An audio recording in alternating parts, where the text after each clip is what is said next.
As we have learned during the course of our flavour-fueled journey into magic design, the team behind world building often create characters who only exist within flavour text.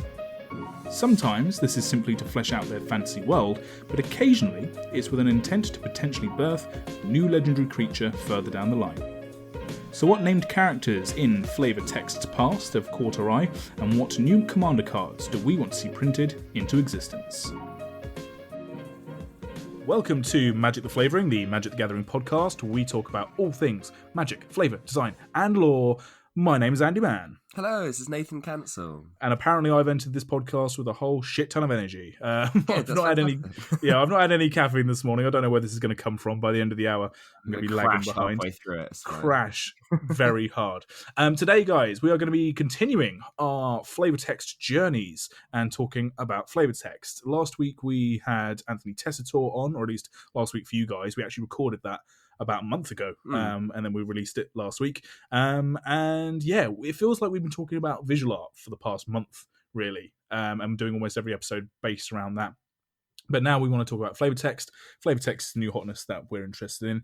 And today we're going to be talking about characters that have appeared on flavour text in sets past that haven't yet had a card, but from our little chat session, or our large chat session with Anthony, we've kind of picked up some signifiers, and we think there's a strong potential they could either become characters in the future, or if there's not actually a potential that they will, at least characters that we would want to see on cardboard, or think there's potential that they're going to pick up in the future.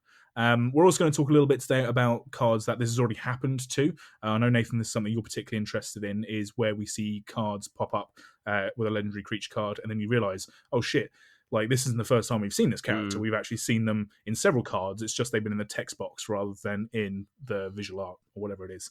And yeah, that's what we're going to be going through. Before we start, I want to rectify something. We have been talking about art a lot in the past few episodes, and we did an episode a couple of weeks ago talking about M21. When we did M21, we talked about our flavour picks and our art picks, and there's an artist and a card that we didn't mention that I have since fallen in love with, and this artist has quickly become my favourite. I've tweeted out about it a couple of times, so if you already follow us on Twitter, you probably know who I'm about to talk about, and if you don't follow us on Twitter, why the fuck don't you follow us on Twitter? Like, you know, you're really kind about, you're not aggressive in your approach whatsoever. Just love us and just give us the stuff and the clicks and all that bit, whatever. Click me. As Pleasant Kenobi would probably say, click me harder, daddy. I hate that. Do you hate the term daddy? It depends if it's being said to me or I'm the one saying it. Oh, jeez, all right. I opened up a can of sexy worms there. I'm not sure I wanted to say. I mean, like, you and I are very, like, close. We're good friends for a lot of years, but there's certain drawers I've not opened up, and I think I just took a peek into one there. The artist that I'm talking about is, of course, the one and only Wylie Beckert. So they've done the artwork in M21 for the card Finishing Blow, which is an uncommon black removal spell that removes creatures or planeswalkers. I think it's a 5-drop. So it's just kind of there to get rid of the Ugins. And because it's at the front of the pack, people flick through it, especially in this set with all the bomb rares and stuff like that. But also, I think, because we were talking in M21 so much about the visual style of it being very kaleidoscopic and being sort of very surrealist and abstract, a lot of the cards that we focused on, things like what's the Epiphany card? The blue one? Sublime Epiphany. Like, we focused on that card. I think then we mentally keyed into everything that looked like that, right? Like Peer into the Abyss. Yeah. Which is why Wylie Beckert's Finishing Blow kind of went under the radar. I would encourage you to look it up. Wylie Beckert also did the artworks for the showcase for Fae of Wishes and Rosethorn Acolyte in Throne of Eldraine. Somehow we didn't talk about them then either. Don't know. I have no idea how. Because I remember looking at it and thinking Fae of Wishes might be my favourite showcase of all of them, and then looking back, I guess we didn't get onto it. Didn't get onto that when we spoke with Vorthos Mike. And also Fae of Wishes, the original art for it is the Magali Villeneuve art, which is also brilliant. So this is someone who did a showcase of a Magali Villeneuve piece, which just goes to show how good they are. The art style is pencil drawings with an ink wash to give it shading, and then coloured charcoal to kind of bring out the highlights, and it has this really awesome look to it that I can't describe. You, Nathan, you say your mum's an artist. You're saying that's how Yeah, she she paints, does the right? same kind of thing where she uses like her pencil drawing and then she'll fill it in with she uses pencil watercolors rather than paint watercolors. But it creates almost this like kind of wash feel to it. It's almost like it's almost like staining. If you like, Yeah, if you look at the showcase ones for like Rose Thorn Acolyte and stuff, you'll see kind of it's very it's very soft lighting, but it creates a strange kind of depth to it because it does feel quite flat, but at the same time that illustration effect kind of really lifts it off of the page. yeah, like the pencil drawing is really tight. And actually, what I'll do as well in the description is just to really big this artist up because I really want them to bring them back. I'll keep shouting about Wylie as much as I can. I'll also link in. They've done on their YouTube channel lots of videos about their process, and they haven't posted up a lot recently. They did a video a couple of weeks ago, but I'll post up one from a couple of years ago where they're talking about a piece of art they do, and it's fascinating to watch. That's all I wanted to say. I just think we'd be remiss if we didn't mention what I honestly believe will be one of the most lauded. Is lauded a good thing? Yeah. Lauded's a good thing, right? Yeah. And one of the most lauded magic artists in years to come if they keep making cards, which I hope they do. So yeah, that was just that. But let's just get on to flavor texts. So, as I said before, we're going to be talking about lots of characters that have appeared on flavor texts and ones that we've kind of looked at. So I did a bit of research. I went from Magic Origins all the way up to M21, and I also did the core sets. I didn't do any of the ancillary products because that's just there's not enough hours in the day. Too much. And I went through every card gallery of a mainline set and the core sets, and I looked at all the flavor texts which had a quote in them. So, flavor text. And usually ancillary products are usually the places where we find they have the space to give us all of these extra little characters in and everything. So I doubt that they'd give us hints to ancillary product legends in ancillary products. Yeah, sure. Like the ancillary products are the places where you usually get the characters, you're right. Yeah. Whereas, the mainline sets is where they kind of drip drop those characters in there in the flavor text. And so I looked at all the quoted flavor texts. I kind of cut a lot of the ones which I thought were just world building as opposed to a flavor text writer giving us an actual character. Because, for example, in the Ravnica sets, there are lots of quotes for bloody bloody blah, such and such, Boros Guild Mage, or bloody bloody blah, flavor text, said by this person, Golgari Rot Farmer. And it's not to say that those characters aren't going to appear on cardboard. We're going to talk in a moment about characters that have appeared on cardboard and some of their backgrounds are similar. But I just think there were characters that stood out, and those are the ones that I kind of put into a big list. Myself and Nathan have looked through that list, and we've picked our highlights of the highlights, if you like. So this is all to say that this is by no means, this episode is only going to be an hour long. This is by no means a comprehensive list of every cool character in a flavor text, because there's like 15 to 20 per set. Yeah. And sometimes you might just like a name, but it might just be, like, say, Geist Cooler or something like that. And you're like, okay, that's, like, don't get me wrong, that's a cool name and everything, but in a world of Geist Coolers, it's not the most interesting things anymore. Oh, 100%. Some titles lend themselves to feel a bit more prestigious and have a little bit more, a bit more renown, Yes. Yeah, you can tell when a flavor text writer really has kind of maybe been given some direction by an art director or has kind of put something out there and it's really stuck, because they've usually got like a proper title of something, So for example, just to give you a little taste of what I'm talking about, one of the flavor texts that I put on our big list was Zalin the Gutter Bard. So Zalin the Gutter Bard sounds like a much bigger title than bloody bloody blah bard. Do you know what I mean? It just absolutely. Well, yeah, exactly. It feels much more prolific. Yes, exactly. Firstly, before we get into the ones that we've kind of looked back, we're going to talk about a little bit about the cards that we've already seen have something on cardboard, which have their origins in the flavor text. I've got a couple that I'm going to talk about. Nathan, you've got a couple. Nathan, why don't you kick us off, mate? Because I know there's a couple that you feel really strongly about. Yeah, well, my favourite one, I think, a really good example of this is Ailey, Eternal Pilgrim. And the main reason I really like her is because she's appeared on 8 cards, as well as the card that she appears on herself from Oath of the Gatewatcher. The reason I like this is because it shows a character pre-Eldrazi influence and post-Eldrazi influence. Ailey was a character who originally was quoted as Kamsa Cleric. You can see her on Last Kiss, Curse of Wizardry, Landbind Ritual, things like Eldrazi Monument as well. Really, really cool, really evocative flavor text. And then to come back and see her, and in all the flavor text, she's in 3 different ones from Oath of Gatewatch. It's no longer Kamsa Cleric, it's a Pilgrim of the Eternals, and the idea is that she's basically turned coat, and she's now under the thrall of Ulamog, which is really interesting to see a character break down from what or then at least break down the convention of what we see her to begin with, and then how we see her afterwards. And it really conveys the way that the Eldrazi completely switched the entire plane on its head, and everyone basically lost their collective minds, Sure. which is a fair reaction. And it was quite interesting to see, because you had Kalitas as well, who ended up being a traitor. And it's quite interesting to see the legends that they present and give them, kind of subvert your expectation of how you're going to see them in the next set. So yeah, that was a really, really cool one, considering you saw her across so many different flavor texts, and she has some really good lines in there. So have a little look on her, because it was quite good to see that she wasn't just fabricated from nowhere, just from flavor text within Oath of the Gatewatch, but she did also come from the original Eldrazi set. So yeah, and I wouldn't be surprised, honestly, if that was a character that a flavor text writer put into the set, just thinking, it will just be a nice little bit of world building for Zendikar, but because it was a character that they thought, we can definitely show this dichotomy of before and after, we'll put her in with a bit of card, and then you can see that progression. That's really cool.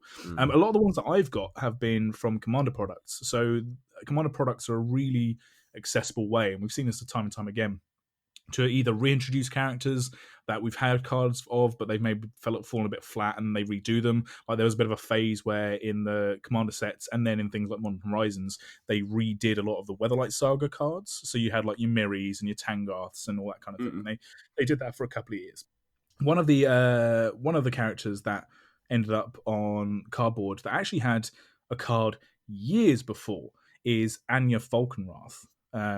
Or Angie, I never know. Anya. People say Angie because of, but it just doesn't ring true to me. And we're English; we can pretend to speak wrong and say it the wrong way because the right. So Anya Falkenrath then. So Anya Falkenrath was in the Commander 19 products, right? And before that, she appeared in 3 card flavor texts. Two of them rather, were in Eldritch Moon, so not too far before C19. So that's a bit of foreshadowing. She was on Falkenrath Reaver and Insatiable Gorger. I think the Gorger has her actually quoted, and then the Reaver has her just in the flavor text, like someone's talking about Anya Falkenrath. And then she also had a card, though, years before in Avacyn Restored in the original Innistrad block, which is, 2011? 2012? It's around that time, on the card Aggravate. And this isn't hugely surprising. It's not like, oh my god, they pulled her from the annals of history to give her a card. It kind of makes sense, because Innistrad, with the different vampiric houses, has these different clans that all have the heads of their thing. So we already had an Olivia Volduran card. You had Sorin Markov. Yeah, we're waiting on a Runo. We need a Runo Strongkirk. Yeah. I mean, I think he is in flavor text as well, which is interesting. He hasn't yet got a card. But Anya Falkenrath is the matriarch of the Falkenrath clan, right? So the fact that she's a character in flavor text, that's one of those ones where you think that's not just some throwaway thing. That is definitely like an 80% we're going to see that person on a bit of cardboard. Yeah. And they did it. It took them a while to find her place, because I think what we fail to understand as well, just being plebites out in the world who aren't part of what sees like kind of in a circle, is that actually they have designs for cards and characters like already kind of in stock waiting to be used, and then they just have to find the right place for them. Feather is a great example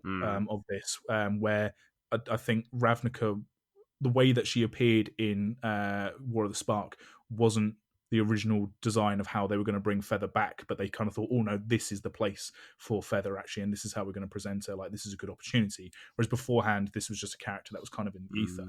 Which might explain why she didn't necessarily feel quite like, I mean, we got the payoff of having a cool Boris Commander, something different that doesn't feel like your typical Boris Commander, but I feel like it still didn't necessarily feel like a redeeming angel, coming and saving the day and being all super cavalier. But if, again, the idea is if they already had like an idea of what they wanted mechanically to fit in, and they had an opportunity to put a name into it, give us a feather. It's better than giving us no feather because it didn't quite fit her flavor. Very true. The flip side of that, though, however, I will say, is another person that's had that kind of came to fruition through flavor text and then got a card was Ludovic Necro Alchemist. Yeah, very much. Or Ludovic, sorry. So yeah, Ludovic Necro Alchemist. I will just I won't spend too much time on Ludovic because actually it was a bit of a poor representation of that character, I believe, and I think a lot of people do too. But the reason that people really wanted it and wanted it to be good, so Ludovic was in the C16 partner commander products, right? And actually those partner commanders pretty much throw the dart at the dartboard for people who were in flavor text that got a real card. Like pretty much all of them did. He had 11 cards, not including the 2 that were in the C16 set. 11 cards since original Innistrad block that had him either referenced in or directly quoted from in flavor text. That's incredible. Yes, a lot. And at that point, you put a lot of pressure on as well, because at that point you are a name that people, if you pay attention, you're a Vorthosian. It's a name you're going to know. It's someone you're going to want to see. And I think the biggest issue as well is that because we got Gisser and we got Geralf, and they were arguably better, both individually better cards, I think it was annoying to see Ludovic something that's kind of quite underpowered. Even Crown, like his Opus, which was released in the same set. That was actually a more interesting card than Ludovic's card was, and it was a shame. He's mentioned on the Crown card as well. Interestingly, and it's a shame that he didn't quite deliver when you expected something, big and ballsy. Yeah, especially since Gisger and Trolf just got another card, the 2 of them together in the next Innistrad set anyway. So yeah, it did feel like a bit of a letdown. So yeah, it's one thing to give fan service, but if you don't pay the service off properly, like with Star Wars, people will hate you. Yeah, sure. Cool. What's another kind of example of cards that have gotten cards? Right. So my interesting one was looking at good old Gideon, and the reason I bring this up is because I've mentioned it before, but the card Desperate Stand that came out in Journey into Nyx, this was before we knew about Gideon's origins and where he came from and all this nonsense, and the fact that we have his name in the flavor text is as Kithian Eora, so the name he had before he went off to ban and they couldn't pronounce it properly and basically just went deal with it. For those that were clever enough and smart enough to have a little look see, and then they made the affiliation, because Gideon Jaw and Kithian Eora isn't very far at all. But this is another great example of where they can drop little hints of character details. And I don't think they'll necessarily do this again. It'd be nice if they could do these kind of like these little hints that are a little more play a little closer to the chest instead of just being like an open precedence for it. But yeah, I think it was really interesting to see his name beforehand, and then it made everyone go back and have a little look see and realize that wizards do know what they're doing. They do know how to plant seeds. But yeah, that was another one that I thought was interesting in terms of payoff of actually seeing names that they clearly put in as plants for later payoff. Well, see, my next example, I think, is a complete flip round of this, and I think I'm using it as an example to show how, when I said earlier that I chopped down a whole bunch of quoted flavor texts that I didn't think seemed too important because they didn't seem to come from anyone who was like lofty enough or had like a position enough that could become a legendary creature card. Like, I am completely wrong in doing so. I'm literally doing that to save time and to give some sort of structure to our episode. But really, it's very reasonable that there could be many cards that I sort of dismissed, I sort of got rid of, that actually will come back. And the example I'm giving is Bruce Tal, Boorish Herder. So again, this is another partner commander from the C16. He's had 5 flavor text cards since original Zendikar. So he's on Zendikar, and he's quoted as being Bruce Tal, Goma Fader Nomad. So Goma Fader Nomad isn't necessarily a title. It's not a rank. It's just that's what this person is, right? That's like just sort of saying, like Andy Mann, Londoner. Do you know what I mean? It's not really, it doesn't really give too much away. But the fact that he was on 5 different cards and they're all relating to sort of like, they're all quite humorous, like little barbs and quips from him as a character, he became a bit of a fan favorite. Like, people did pick up on this because Zendikar is a very popular set, right? So people really lapped it up. And yeah, he got his own card in C16. Gave him a different title, but he's essentially the same dude on it. And I think one of the cards he's quoted on is an ox card, and you see that same ox in his own flavor text, in his own with art. The same grumpy look on his face. Yeah. Bruce Tal's just a really good example of going, if like me, you're looking at card galleries of flavor text and you're kind of trying to figure out who's what and which characters are where, don't pretend to think that you know what they're going to pick, because they could pick someone very obscure as well. Like, I look at him as a kind of like, he's just a dude. I mean, don't get me wrong, he looks like Bronson, so it's great. I mean, you can, who doesn't like Tom Hardy? But you look at his cards, he's just on a bunch of like, vanilla common white cards, and yet somehow they went, Yeah, no, yeah, we'll make this guy into and it's funny because as you say, like if you do it with someone like Ludovic, you need to like deliver. If you've got someone that no one really cares about, no one was hearkening going, "Where's my Bruce Toll card?" Nope. And then they actually delivered something. I think obviously if you were really loving him, I don't think Life Link Double Strike's amazing, but yeah, it's funny that he had five cards before he got his paps out. 5 cards, It's like crazy, that's isn't it? more flavor text and more lore than a lot of the legendary creatures that get released now do on their like lore slides. crazy, Like, do you know what I mean? Like if you look at someone like Vito, Thor of the Dusk Rose, and if you look at his lore slide, that's a less word count than all of Bruce Tull's flavor texts. Like it's fucking crazy. I guess But, like, I guess the interesting thing is from a Zendikar point of view, it was nice to see like a normal person. Like it wasn't someone like being I'm a sky ruin archaeologist and things like that. Like he's just I'm just a farmer, dude. Let's look after the cows. And I guess it was quite nice to show. And if anything, that was the interesting thing to see someone who was quite boring on Zendikar. Subvert expectations, wizards never change. Yeah, exactly. Okay, cool.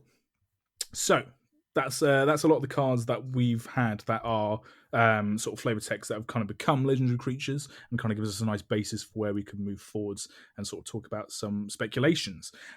So as I say, we cut down a lot and we've got a big list in front of us that we're not going to get through all of them. We've just kind of picked our own favorites. Shall I start? Shall I give one of my quick faves? Yeah, absolutely. I've got one from Origins as well. If one of yours is from Origins, so well, I'm not going to do it set by set. I'm just going to even better. Yeah, crack on then.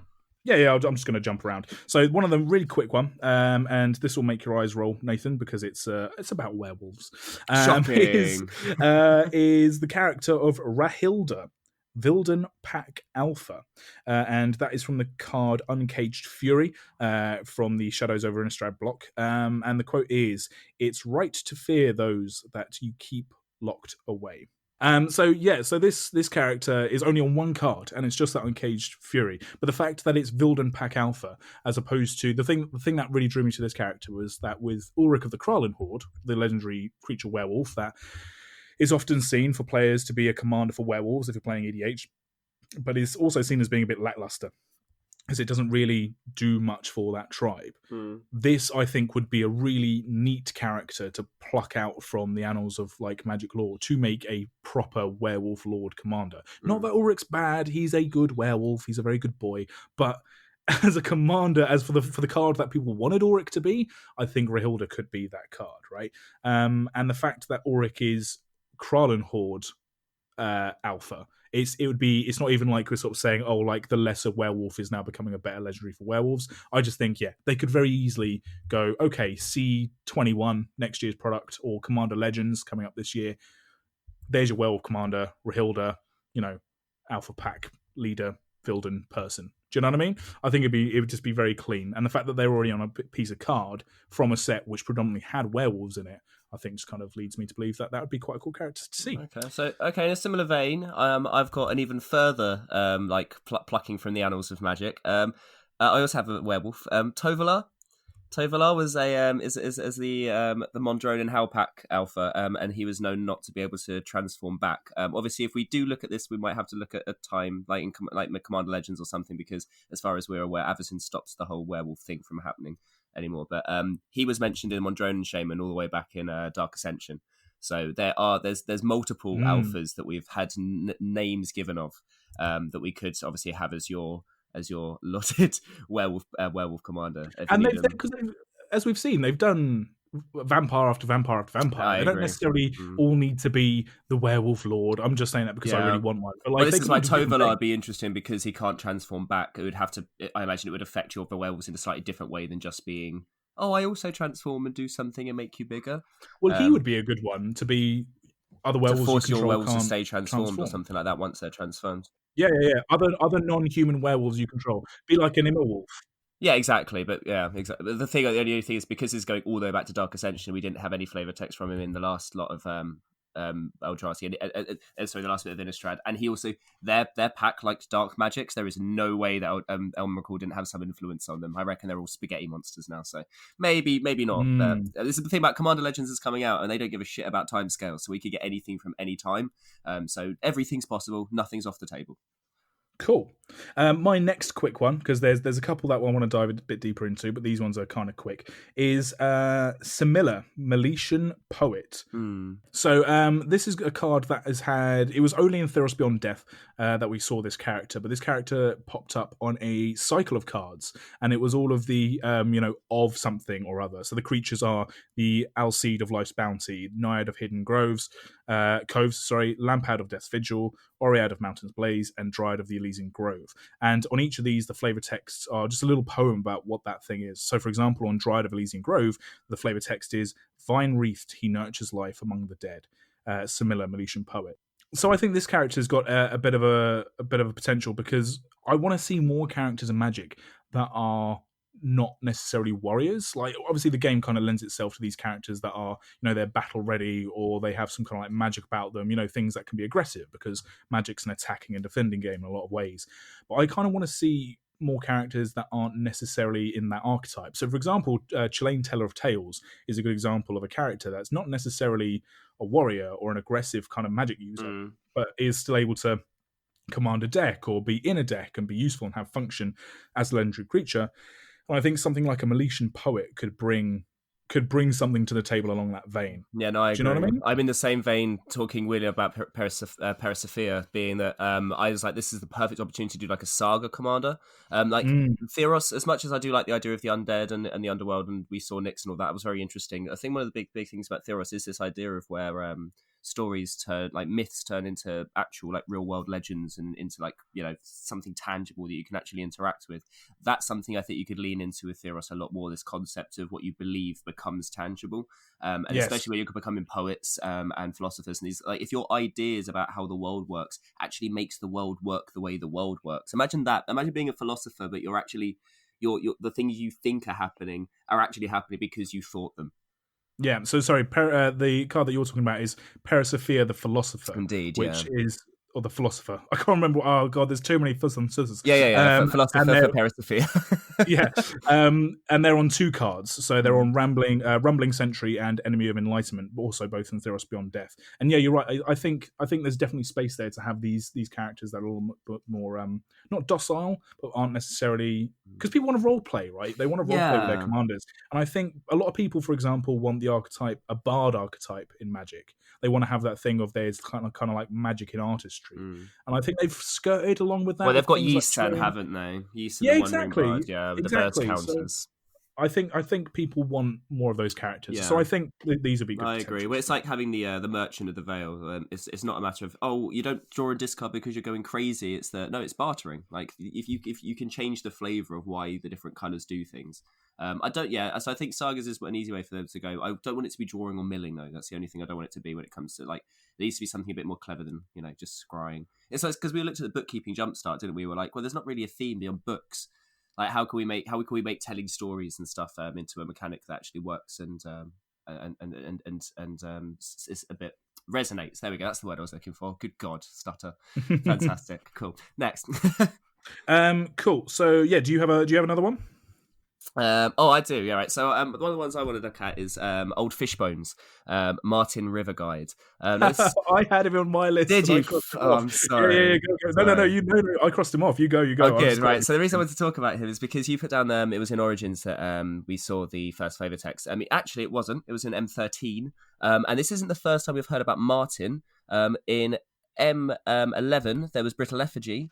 And the flavor text for that is in my earthly experiments in phylactery. I found that fragile forms have their uses. Rakati, Duke of Martin. So originally I thought that Old Fishbones might be a reference to like Lorwyn. It looked like an elemental from Lorwyn. Martin being, she had Sig the River Guide and that kind of thing. Mm-hmm. Thinking Martin was the guy, was a place. But now you've got Duke of Martin as well. The reason I talk about this is because now we've had these cool pirates that go, swashbuckling on the high seas and all that nonsense. I kind of really want to see like a sea shanty kind of town, some coastal environments like that. Because in Innistrad we saw a little bit with it with Revelation at the Drown Yard and things like that. Of where I'd like to see like a dark, twisted version of a coastline, of where it led more into like say the Sirens of Theros or something like that. I wouldn't mind seeing like the Docklands of Torrezen. And you have all of these like these murky sea shanty kind of areas and that kind of thing. I would like to see, that's something I would like to see more of. And the reason I see that is because Old Fishbones Martin River Guide sounds quite cool, and the fact they had the flavor text from M11 and as far back as M13, and they haven't changed the flavor text for Watercourser across 4 different printings.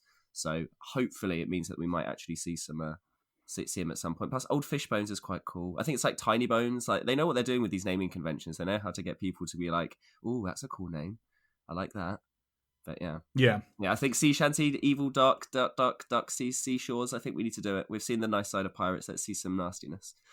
Yeah, for sure. Also, I didn't say that was the first time we saw him. That's just as far back as I researched. Thank you very much. Sorry. I can't research all the way back to fucking like beta, can I? That's just ridiculous. Well, then you write the goddamn outlines next time. Okay, I'm moving house, Andy, man. So the next couple of cards I want to talk about are Elena, Trapple of Kessig, and Helena, Kessig Ranger, or Hal as we'll call it for short. So these are 2 separate characters that have appeared in flavor texts. I researched them because they are in cards across Shadows over Innistrad block, but they have also appeared in flavor text from original Innistrad. I'm just going to get up the cards here. So Elena, Trapper of Kessig, appeared on several cards in the blocks, but it's Emrakul's Evangel and Loam Dryad. So Emrakul's Evangel, it's in times like these, be particularly wary of those who claim to save your soul. And in Loam Dryad, it's I've never known Dryads to suffer visitors in their woods. Beware the Ulvenvold when she welcomes you. So it's kind of cool, this character. Also, she's on Shrill Howler. And then Halana, Kessig Ranger, is on Moldgraf Scavenger and Tangleclaw Werewolf. The quote from Tangleclaw Werewolf is, "What has long flesh-rending claws and enormous bone-crushing teeth." So these characters are hunters. They also appear in the story of Under the Silver Moon, which was the first story, in fact, of the Shadows over Innistrad block, the first online story, and it was about these 2 trackers tracking down a werewolf and going through the Ulvenvold and doing all that kind of business, and it kind of reintroduced people to the world of Innistrad without jumping straight into all the Emrakul like sort of Eldrazi nonsense. And these are 2 characters. The reason I bring them up is because not only have they been on several cards throughout 2 different blocks, not only have they had a whole story dedicated to them, so we've even seen them further than most other legendaries that we actually get on cardboard, but they're also someone or a pair that people really, really want to see and thought they were going to see on the cards during that set, because the storyline used to be that the stories would come out leading up to the set's released. So they'd kind of come out with spoiler season. So when people read that first story, they'd go, "Oh, awesome, we're going to see these 2 characters." And then they never materialized. It's also worth mentioning their kind of significance in Magic the Gathering as well, because it was confirmed that they are Magic's first same-sex couple as 2 women, right? So it would have been a really good point for Magic to have a bit more representation in the game, which they do have characters that are representative of different people in the LGBTQI plus community, but for 2 characters that were fan favorites, had a load of lore, and could have been a really easy fit to have a bit more representation of the game, for them to not get cards either separate or together seemed really awkward, and like a little bit like you're right. Gisa and Geralf got a card in Shadows over Innistrad. They got a joined one after having 2 separate ones. And then we see people like Kieran and Pia Nalar from Kaladesh block. Like Pia got her own card, and then they had one together. Like it just seemed it just seemed odd. It does seem strange, because they did obviously Mina and Den as well. So it's not as if they weren't within the same kind of couple of years willing to put two characters on the same card, as you say, Gissa and Graf in the same set. Why they didn't, I don't know. I mean, it's a perfect opportunity for a partnership. I think now that it'd be a shame if they didn't do that. I think partner with would be perfect. Yeah, considering one's a ranger and one's a trapper. And also, we didn't really see this. This is quite interesting. I thought this when you were looking at it. I was like saying no one really wants to see trappers and rangers and stuff, and I'm thinking about what's the guy from Ikoria, the Bane of Monsters? Oh, Chevelle. Chevelle, yeah. And I'm thinking on that kind of line of where we didn't actually get to see that many rangers. We did in like the basic humans. You got to see like Hamlet captains and things like that. We didn't actually get to see any like proper like rangers that weren't represented as being also werewolves and stuff like that from either set of Innistrad. So it is a shame not to see that slice of life. Plus, representation. Like it was a really obvious way to kind of give a nod and a poke in the right direction. And considering some of the decisions they made since then, it's a shame not to see them celebrated. But yeah, considering the Gitrog monster got his own card, and one of the stories was literally just all about the Gitrog monster, so it was a very strange thing for them not to give us. Yeah, exactly. So I think that they would work really well. If they were to be separate, what I'd like to see them do is I'd like to see them come back as multicolored partner withs, because we've seen partner with in a few different iterations. We've seen them monocolored in the Battle Bond sets, and then in Ikoria Commander sets, we had a multicolored one with a monocolored one, right? Mm. Whereas these two, I think, would work really well if Lena was green-red, and then Halana or Hal was be green-white. I think that'd be kind of nice. Like it kind of tie them together. I can imagine like activated abilities being a different color, so that they're both say red, and then one has an activated ability that's green, and the other one has an activated ability that's red, or whatever. Something like that would be quite cool as well. Yeah, I agree. I also think, and this I'm going to keep harking on about it. I already harked on about it with one character. I think the next set in Innistrad should be based around werewolves, and I think this would be a really good way to do it. If they don't include these guys, I'm kind of working off the assumption that a lot of these will be included in Commander products or in Commander Legends. But if they didn't, and they're to include these guys in like a mainline set, I think the rebuilding of Innistrad from the whole Emrakul nonsense, I think the humans kind of need to take a step back, because they've done 2 Innistrad blocks now where it's basically been the humans versus the creatures of the night, right? Whereas I think in the next set, it'd be kind of cool to see a very classic trope of having vampires versus werewolves, and we could have these trackers be kind of embroiled in the whole werewolf, like, war, because that way you could have you could bring back like Arlen Cord, you can bring back Rahilda, as we saw in another flavor text. You could bring back. It could be that the werewolves are like dying out, because obviously we had the mute, the thing that the curse mute. Curse mute, yeah, exactly. That Avacyn put on. Now that she's dead and the Eldrazi and stuff have come on, because the werewolves actually got affected, not more, but it seemed that the werewolves got really fucked over with the Eldrazi influence and Emrakul coming in and monstrifying them even further. So you can almost see the fact that they were almost like, I can imagine being like pariahs, and as you say, being like hunted out of extinction, hunted to the point of extinction. And then we can see these bigger characters from them, like we can see the alphas, we can see Arlen actually stand up for her people and that kind of thing. Yeah, it'd be nice to go back to something a bit more traditional and have it be more about the monsters than about the eldritch horrors. Yeah, for sure. And in the story, Under the Silver Moon, from the original Innistrad, from the original Shadows over Innistrad block, in that story, they do meet Arlen Cord as well, because they go into the Ornvold, which is where Arlen's pack is, and we see them have an interaction there, and that's how we got introduced to Arlen Cord, like in the first sort of story that she's in a couple. And I just think, there's lots of little tie-ins there that I think maybe there's a quota of characters that they want to be completely brand new, fresh, like Frem 21. Most of those legendaries, no, it wasn't most, was it? It was about half the legendaries were completely fresh, and the other half were kind of from back in the day. But I kind of feel like the world build team maybe works too hard. They work too hard to make these new characters when there are characters there that already have backing that they can, and it links everything together way more than there's no point putting more layers on when you can fill out the bottom layers a little bit more. Yeah, I think they're too good. My point is the world build team are too good at coming up with new people that maybe they need to take their foot off the gas and just kind of go back over. But yeah, so that's my kind of big push. These are the ones that I'd really love to see, and there's a huge following for them online. I've seen so many different versions of custom cards and like proxy cards which have them on. Someone did a proxy card where it was a card which had both of them on, and they were Simic colors. They were blue green, which was interesting. That is interesting. Yeah, I disagree with that, but yeah, I think they're Neo colours. Cool. Who else are you going to talk about? I've got a couple of like more interesting, like more quirky ones. So stick with some of the more mainstreamy things that you want to talk about. Because I want to talk about if we're gonna, because I'm looking at Ravnica, and as much as you were saying about how Ravnica's had some boring names over the years, one of the ones that really stands out to me, because I was looking back through some of the conventions and the times that we've seen people like Massacre Girl, and we've seen Krenko, and they appeared on Flavor Text before we actually got them as cards in various different sets. One of the ones I really want to look at is the Cozen, or the Cousin, who is weird, interestingly enough, an Orzhov assassin.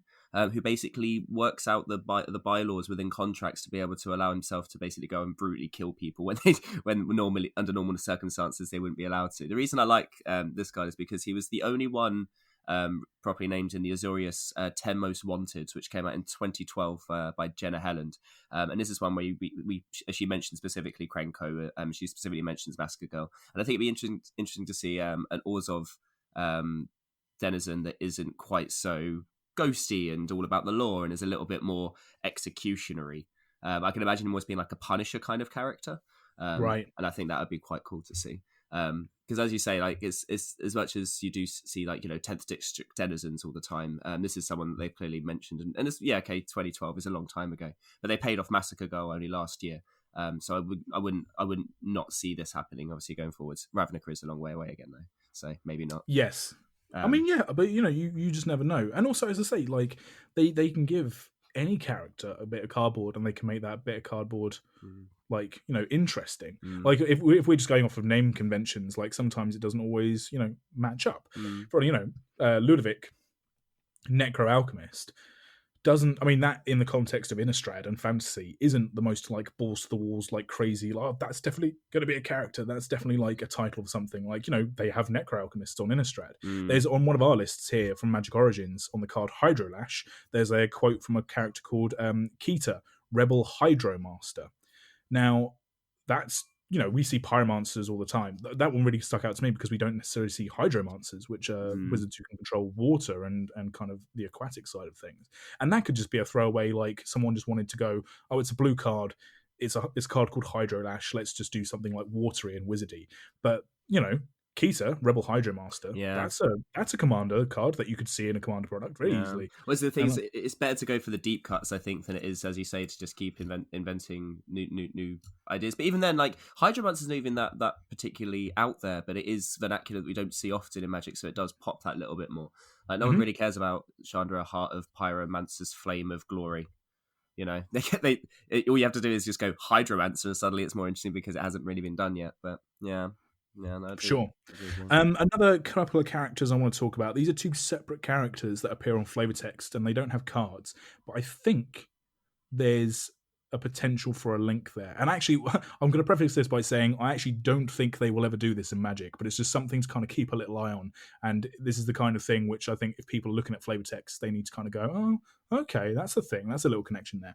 And the two characters are Queen Lian and Queen Meralda. Yeah, that's good. So yes, Queen Meralda, we'll start with Queen Meralda, is from Ixalan block. And Queen Meralda, the Pious, is a flavor text on the card Oathsworn Vampire. And it's my conquistadors are never slain, merely laid to rest. Queen Meralda is the Queen of Torrazon during Ixalan block, right? So she is the vampire queen, and she's the head of the church and all this kind of stuff.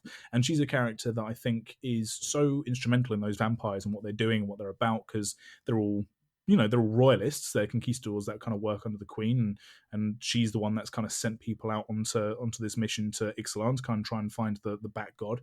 But we don't actually ever see her. And again, this was something that when we were originally in an Ixalan block, and there was all this talk about the queen, and they were doing the stories are always kind of like, igniting the sparks of imagination about these characters, that we thought maybe in Arrivals of Ixalan, we would see this character. But we didn't, and instead we got Elenda the Dusk Rose, which is equally good. But people are always like, right, if we ever go back to Ixalan, we go back to Torrazon, which is kind of what we think will happen, we're going to see this queen character. But there's another queen character that was in a core set, a couple of cards that have appeared in core sets, called Queen Lian. And Queen Lian is on two cards called Sovereign's Bite and Vampire Sovereign. And Sovereign's Bite is, you have given all to your kingdom, dear knight. Serenity shall be your prize. And Vampire Sovereign's quote is, your service shall be rewarded.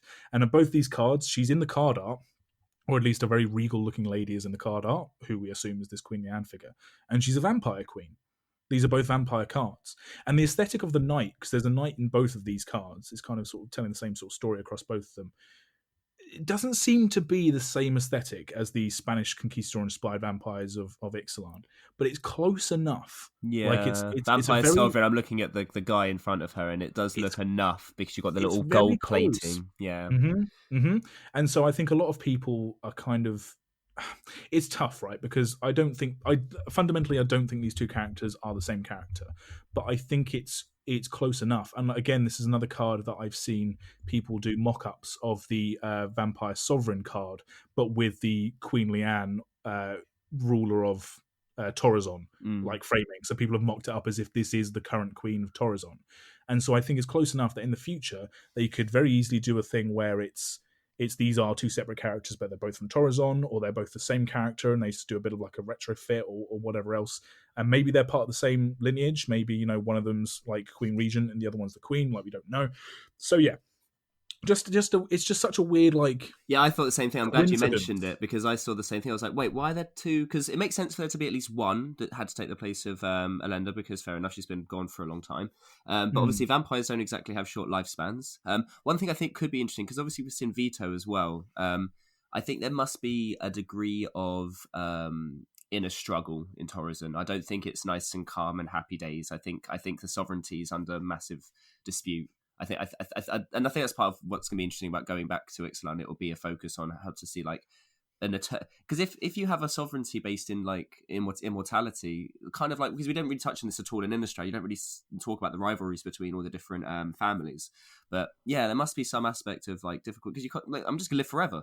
I'm the queen. I'm going to live forever. So how do you dictate that I then give up my my sovereignty? So yeah, I think it makes you ask questions. I don't think it's an oversight. I think they would have known that they're mentioning multiple queens and having multiple vampire queens. I don't think this is I don't think it's a mistake. I think it's, if anything, it does world build a little bit better to say, yeah, there are multiple queens out there. So maybe they do have districts and provinces and stuff like that. Who knows? Yeah, It sure. is interesting. It makes you think and ask, and as you say, if you pay attention and notice you've got multiple vampire queens, it does question marks. I mean, Ixalan's got a couple of cards which have got quoted flavor text in them, which I'm like, oh, okay, because I think Ixalan actually kind of under the radar, because it came after Amonkhet, and Amonkhet was a beautifully built world, right, that people really dug, and it was a very popular set.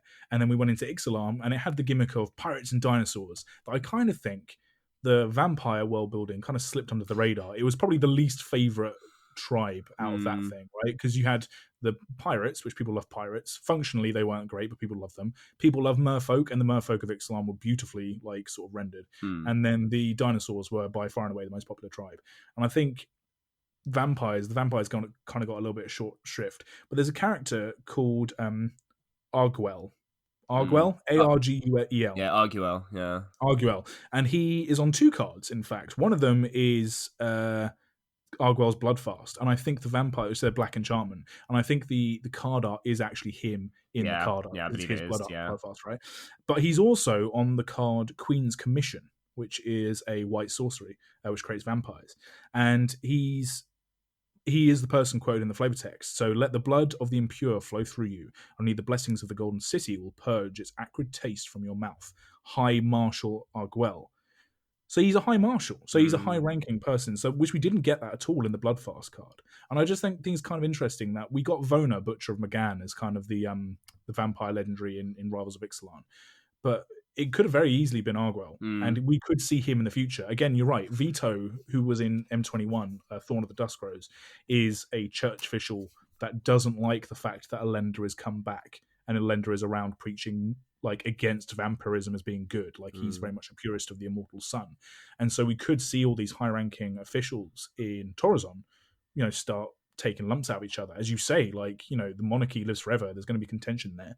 And I just think, Ixalan's one of those ones where I think there's a lot of rich cards for things like Commander Products and Commander Legends and future sets. We will be going back to Ixalan. Yeah. We will go back to Torrazon. So I think it came across a little gimmicky because of the pirates and the dinosaurs. And I don't think it was ham-fisted in any way, shape or form. I think I did a really good job of creating a tribal set that also had disparity across the colors and very different themes, and I think it worked. But as you say, it did push the less gimmicky things like the backstory of the vampires and stuff into the corner. And yeah, we did go those 3 Vivian stories where she's over in the menagerie, and you kind of see that side of Torrazon. So they're clearly not afraid to go there, and they clearly have got some world building in their head for it already. So yeah, it'll be interesting to see what we see when we go back there. Yeah, for sure.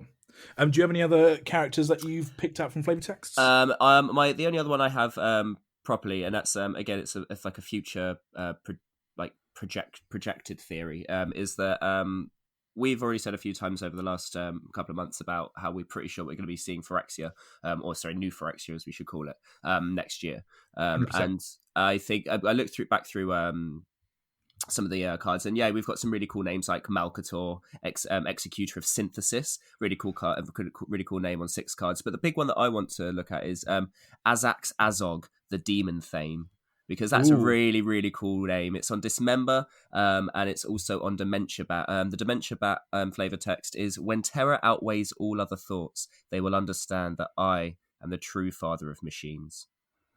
Now that's sweet. super ominous, and I think one of the things I like the idea of theorizing going forwards to Phyrexia is they'll have this idea of if they basically finish completing the entire plane, civil dispute will again probably be their big and high up on the edge. And you can see a lot of this in a lot of the flavor text of where there is a bit of disagreement between, like, say, Vorinclex and Jin-Taxius and that kind of thing. And I'd like to see there to be this scramble for power.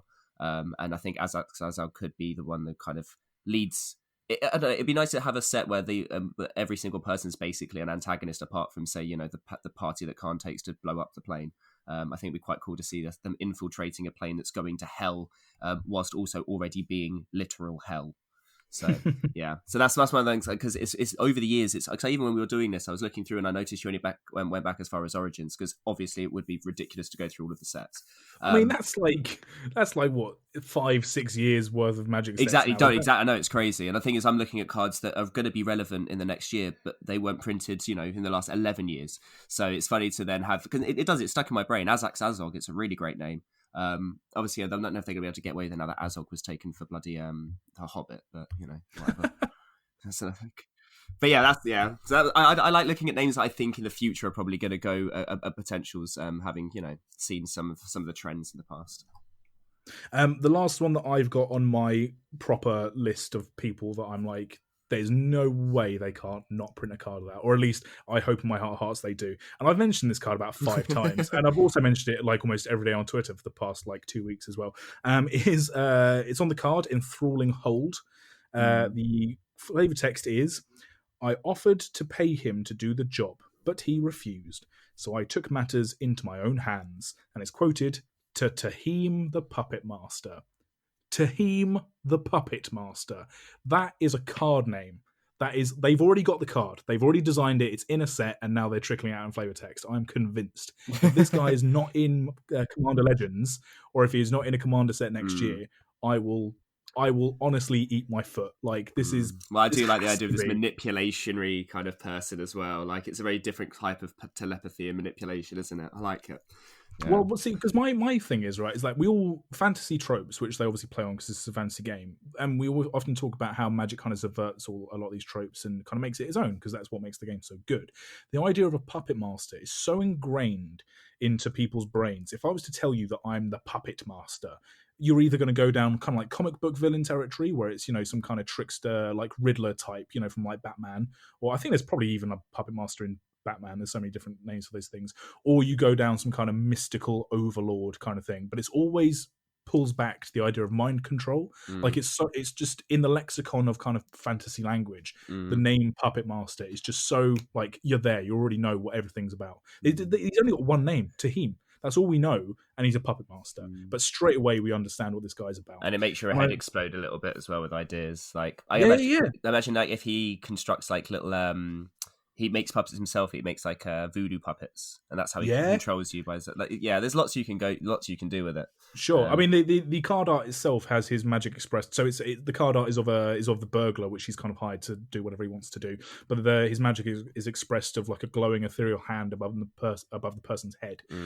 So yeah, and there's definitely it's very sort of visceral there. He's definitely sat in some orrery somewhere with his hands over like a little seeing globe, kind of like making this person dance around. That's definitely what's going on. I mean, and also, as soon as I saw that name, immediately I was like, oh, so he's an Esper. He's an Esper commander. Yeah, right. Very clearly. Yeah, you already have ideas about how he's going to be and what he's going to be doing. I can't imagine why he's not, because blue-white is control. So he's got to be blue-white at least. So, white being the authority side of things, blue being the mind control side of things, and black has to be because he's selfish. He bends others to his will. It's not a white thing where everyone's under the same law. It's not a blue thing where it's for scholarly pursuit. It's a black thing for personal gain. So he has to be Esper.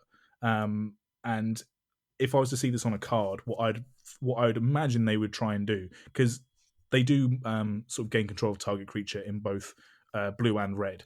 But what I can imagine they would do with this one isn't necessarily that you get them on your side of the battlefield. What I'd like to see them do is kind of do like a pseudo goad, but like targeted goad. So you could say gain control, goad target creature.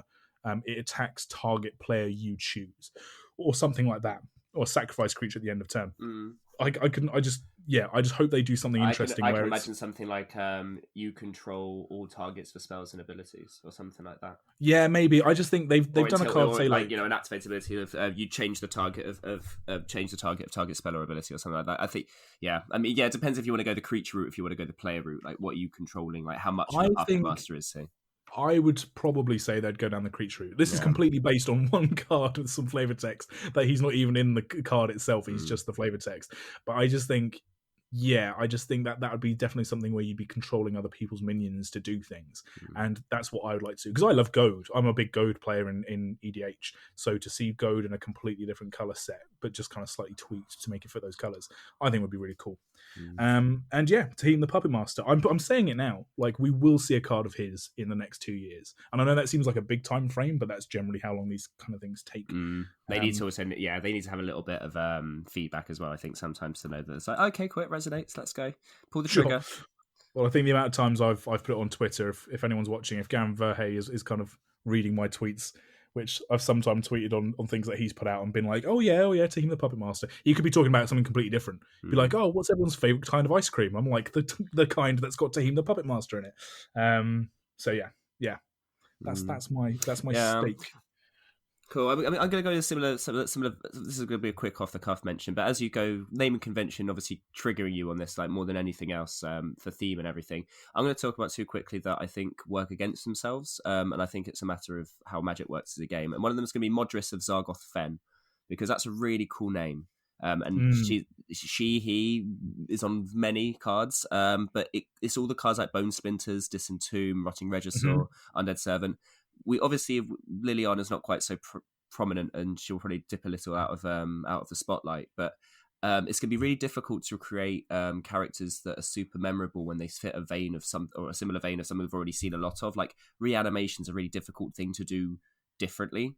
And I think even though like Modris of Sargoth Fen's a really, really cool card, like how many more like, say, Reanimator commanders can we get out there that will have, the weight? Same kind of thing with Eramina the Mindrender. Really cool name, but how close does that sit to Ashiok in terms of like naming conventions and being really, really close to something else? Another good example. Well, there's like older characters like Limdal as well as like another one. Yeah, well, that's the thing. We could this is why Commander Legends is important, because I think we could do a whole episode on characters that we think from the history of Magic really desperately need for a card. Like Gix, for example, really needs a card. Obviously, Baron Senga has already been confirmed to be in the set. Like, there's a very different accolade when it comes to characters that have needed a card for 20 years, and then cards that we're looking at from the last couple of years that have hints to the next couple of years. One thing that annoys me is things like how we're still able to get people like Marowyn, the Barrow Witch, because how many M-E-N-E names can we do? We've got Marilyn, Marowyn, Marwyn, and Merrin. Well, I mean, if they've got to keep coming up with names, and I don't just keep changing one letter. Well, they can't print cards like like Jessica, the super bloody evil, or the super bloody evil. That is an amazing name. Or like you could do something like Mark, the Pyro Necromancer. Well, it's funny because it's something I wanted to talk to about with Anthony about, because obviously he's made his own card game, and I was going to ask him, it's like, how do you continue to have like a grounded but diverse and versatile like naming convention that is new but also is resonant? That's a really difficult thing, because obviously you could have certain it's easier if you go to, like, say, Kaladesh, and you go, right, cool, we've got Indian names. We can go and look through all the different Indian names that we can kind of mix in and change them up a little bit, and it works, and it gives it automatic heritage almost. But if you're creating your own fantasy like country and your own fantasy race and your own fantasy language, like, how do you make sure it stays like different and has, as you say, like that ability to be to be original whilst also sounding resonant? It's a really difficult thing. It is. I liked you just made me think of like an Eldraine, where we had our two protagonists were Will and Rowan, which are relatively common names, and fine, they sound fantasy-ish, but they're also relatively common. But then the king King Kenrith, his first name is Alginus. Yeah, I know. I think technically that is a name, but God, no one's called. You know that. what I mean? It's just weird because the Will and Rowan didn't matter because you can even go, I'll think about it in terms of like plants because Rowan's a type of tree and Willow's a type of tree. So fair enough, that makes sense. You've got a naming convention there. But then, you look at the dad and you go, wait, what? Because your mum's Linden? Linden. sounds like that's a pickup company name. That was, yeah. it's funny as you say. Like we've started today, like Samilla and Perisophia in the same sets. Like I think, and of course, as you said, as you counted, there is only so many words and names that you can do. But when even in Seven Dwarves, you've got Brognold, you actually name one of the Seven Dwarves, and yet you can't come up with something better than Marrowan. I don't know. I guess it's funny because why can't we have the same? Why can't there be a Jace in another plane? Why does it have to be a name that only this one person can have? Like, if anything, that's really annoying. Oh, shut up! Because you know what I mean? Is it like Zosmith? You want to see other? No, Jaces? I don't. All I'm saying is it's annoying that they can't call someone else Zalin because Zalin might be a name in multiple planes, but they're not allowed to do that. You can't just have this is Angrith the Fierce, and this is that's Angrith the Wise over there. We just happen to have two different Angriths. Like they can't actually do that because people will just go, well, they can't have the same name, can they? And they're like, well, yeah, they absolutely can, but you didn't try hard. They can't. I know they can't, but they you know what I mean? It's a funny, weird space to sit in. Just because we've been talking about naming conventions, so I don't know. My brain thought it was whimsical to think of. But yeah, you know what I mean? Is it like, look, Mr. Lost Spoons? That's a great name. That's amazing. And then you've got, Queen Leanne. Yeah. Mr. Well, we didn't even talk about him. Like, I'm sorry, but Mr. Lost Spoons, Skulltown Gossip. That's amazing. Yeah, so that's Mr. Lost Spoons, Skulltown Gossip is on Feral Abomination from Dominaria. Yeah. Urborg used to be lovely. Scenic volcanoes, respectable lich lords. Since the Cabal came with their nightmares and thralls, it's all gone to the worms. See, that's beautiful. That's the best kind of world building where you've got character in the voice of the person as well as in the name. Yeah, these are the kinds of people I wouldn't mind seeing, but these also feel like they're a bit too memey. Like, yes, you know what I mean? Like we could have had this as being Tiny Bones. Tiny Bones could have been Mr. Lost Spoons, Skulltown Gossip. And you could have flexed into that a little bit and then had the two names and then have a connection. Maybe that was a lost opportunity, a lost spoon opportunity. Hey, good. Cool. Do you have any other characters? Since I'm just making spoon puns, I don't think so. I think I'm good, Andy. I think we've reached our limit when we're making spoon puns. Let's not have a repeat of our university days where we're just endlessly making spoon puns. So guys, talking disgrace, honestly.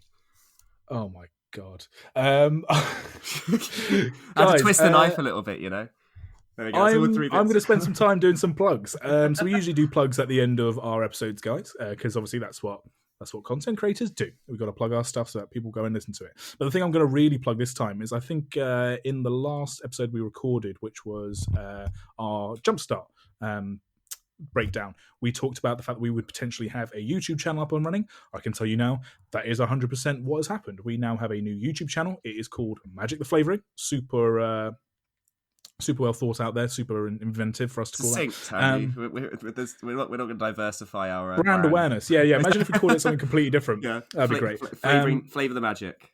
Flavour the magic. Okay, so we do have a new YouTube channel. At the moment, we're still very baby. We're still very wee. I think we've only got about 7 videos up at the moment. Could be 6. I should know. I'm the one that's uploading them. So at the moment, we're doing Flavour cracker pack videos called Packed with Flavour, where we are opening up booster packs and having a look at all the flavour goodness that's inside. We look through every single card. We talk a little bit of a tidbit about each card and maybe about the set, how it relates to the set en masse. So please do go check those out. They are on YouTube now. Just type in Magic the Flavouring into YouTube and you'll find us. We've also converted a couple of our interview episodes into video interview episodes as well, where we actually have the cards pop up and the arts pop up that we talk about as we are talking about them. So far, we've got the Wayne Reynolds episode and the Vorthos Mike episode. Yeah, it's very helpful when we're talking actually about individual cards and their colour palettes and stuff like that. Yeah. Yes, and we will be doing this with more episodes in the future as well that we think are relevant to it. We've done a few too many art episodes now to do all of them on video, so I probably won't do that because it takes a couple of days to do each video, but any ones in the future where we think, yep, that'll work as a video, we'll do that as well. So yes, we will do that. So please, guys, what we'd really love for you to do is if you are on YouTube or if you have an actual YouTube account, is to go onto YouTube, hit that subscribe button, Magic the Flavouring, subscribe to our channel, watch the videos that are on there. honestly, any feedback that you want to give us in the comments of those videos, or if you want to hit us up on Twitter at mtflavouring, please do that as well, because we are a baby channel. We want to improve our video content game because we are primarily an audio podcast, and we will always primarily be an audio podcast. But this is just another avenue to kind of express magic flavour in a way that we can't do just through the airwaves. And it's nice to hear other opinions other than our own. We already criticise each other enough. Yeah, absolutely. But I mean, as well as giving us horrible, heartrending critiques, if you could also hit the likes, hit the subs, and hit the shares, we would be absolutely grateful to you. As I said, you can hit us up on Twitter at mtflavouring. My personal Twitter is at AndyManface. At the Fox in the Moon to find me. No, I didn't give you a little prompt there. I just waited for you to do it. Yeah, Nathan, you're at the Fox in the Moon. Emails go to mtflavouring@gmail.com. Nathan, any last words for the episode? No, not really. I don't know. My brain's kind of slipped a little bit. You don't have to force yourself. No, I know. ask It's you. because whenever I do this, I have to shut myself in. So by the time I finish like an hour and a half, I'm genuinely a fried egg. Just my brain is just melting. So no, be well, folks. Enjoy Cool. life. I think you guys at home can tell this is a much more loose episode we've done this week than we have done in the past. Yeah, I'm literally just moving came up with the house, concept honestly, of my brain is all over the place at the moment. Yeah, you are in the middle of moving house, so we'll chalk it up to that. I don't know what my excuse is. But yes, guys, as always, thank you so much for listening. This has been Magic the Flavouring. We'll see you soon.